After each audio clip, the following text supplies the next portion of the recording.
Indian defence से related एक बड़ी अपडेट आई है।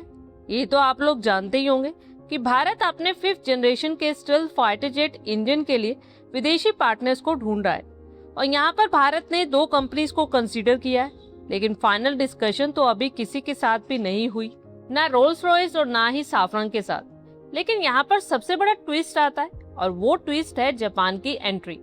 कुछ रिपोर्ट सामने आई है जो ये बताती है कि क्या भारत को जापान के साथ एमका मार्क 2 इंजन के लिए काम करना चाहिए। हालांकि एमका के लिए भारत को एक पावरफुल इंजन की जरूरत है जो कम से कम 130 किलो न्यूटन थ्रस्ट जनरेट कर सके। इसी वजह से भारत कई देशों के साथ बातचीत कर रहा है, लेकिन अब यहाँ पर जापान की एंट्री भी हो सकती है क्योंकि यहाँ पर जापान ने भी XF91 को डेवलप किया। बताया जाता है कि ये इंजन जापान के नेक्स्ट जनरेशन के स्टेल्थ प्रोग्राम के लिए बनाया गया था। बाद में जापान ने ब्रिटेन और इटली के साथ मिलकर जी-कैप प्रोग्राम स्टार्ट कर दिया, लेकिन XF91 इंजन का डेवलपमेंट जापान ने बंद नहीं किया। इवन बताया तो ये भी जा रहा है कि इसकी कई तकनीकों का इस्तेमाल अब जी-कैप इंजन में भी किया जा रहा है। ऐसे में XF91 की सबसे बड़ी खासियत है उसे जानना भी बहुत जरूरी है। ये इंजन कम से कम 11 टन का ड्राइव थ्रस्ट जनरेट करता है और 15 टन का आफ्टर बर्नर थ्रस्ट जनरेट करता है, यानी कि ये दुनिया का सबसे मॉडर्न फाइटर जेट इंजन की कैटेगरी में आता है। और इसकी खासियत है कि इसका साइज भी बहुत स्मॉल है। इसे एक बड़ा फायदा ये मिल सकता है कि एयरक्राफ्ट ज्यादा फ्यूल ले जा सकता है, इंटरनल वेपन बे बड़ा हो सकता है, एयरक्राफ्ट का स्टेल्थ डिजाइन बेटर बनाया जा सकता है। और यहाँ पर बता दूं कि XF91 की सबसे बड़ी ताकत है इसकी हाई टेम्परेचर टेक्नोलॉजी। ये इंजन ऑलमोस्ट 1800 डिग्री सेल्सियस तक काम कर सकता है।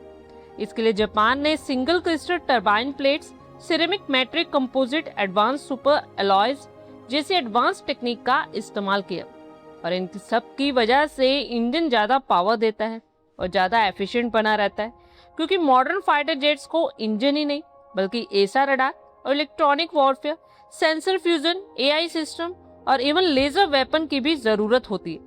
ऐसे में XF91 इन सभी के लिए काफी ज्यादा इलेक्ट्रिक पावर पैदा कर सकता है और यही वजह है कि इसे फ्यूचर के फाइटर जेट्स के लिए बेहद स्ट्रॉन्ग ऑप्शन माना जाता है। अब भारतीय कॉन्टेक्स्ट में बात करें तो अगर जापान रियल में हमें तकनीक देता है उस इंजन की, तो भारत को सिर्फ उससे इंजन नहीं मिलेगा बल्कि इंजन बनाने की कई इंपॉर्टेंट टेक्नोलॉजीज भी मिल सकती हैं, जैसे कि single crystal blade, advance material, thermal barrier coating, digital engine control. और इन तकनीकों की भारत को लंबे समय से जरूरत भी रही। फिलहाल XF91 अभी किसी और ऑपरेशनल फाइटर जेट में इस्तेमाल नहीं हुआ है। अभी तक इसकी सिर्फ ग्राउंड टेस्टिंग हुई है और अगर आज भारत इसे चुनता है तो फ्लाइट टेस्टिंग सर्टिफिकेट और प्रोडक्शन डेवलपमेंट में भी भारत को हिस्सा लेना पड़ सकता है, जिसका मतलब ये है कि इसमें टाइम भी लगेगा और रिस्क भी ज्यादा है।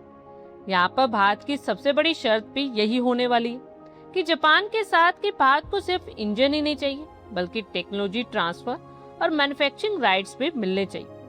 और भारत ने भी ये चीज स्पेशली रोल्स रॉयस और साफरन को भी बोली है। इवन भारत तो ये भी चाहता है कि भविष्य में एमका के एक्सपोर्ट पर किसी दूसरे देश का कंट्रोल ही ना हो और यही सारी बातें जापान के सामने भी भारत रख सकता है।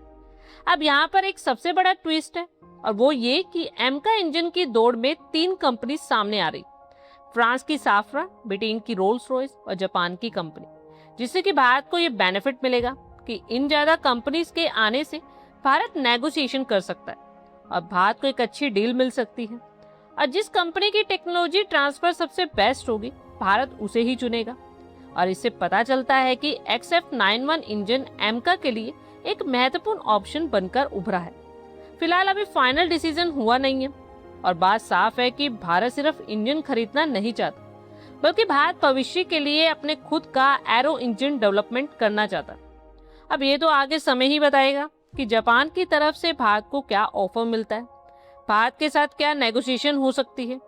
और अब आप लोगों को क्या लगता है कि भारत को जापान, ब्रिटेन और फ्रांस में से किस देश के साथ एमका मार्क 2 फाइटर जेट इंजन की डील करनी चाहिए? आप लोगों की क्या कुछ राय है, कमेंट बॉक्स में शेयर करें। आई होप आपको हमारी ये वीडियो अच्छी लगी होगी और आगे भी इसी तरह के अपडेट्स के लिए हमारे चैनल को जरूर सब्सक्राइब करें। धन्यवाद।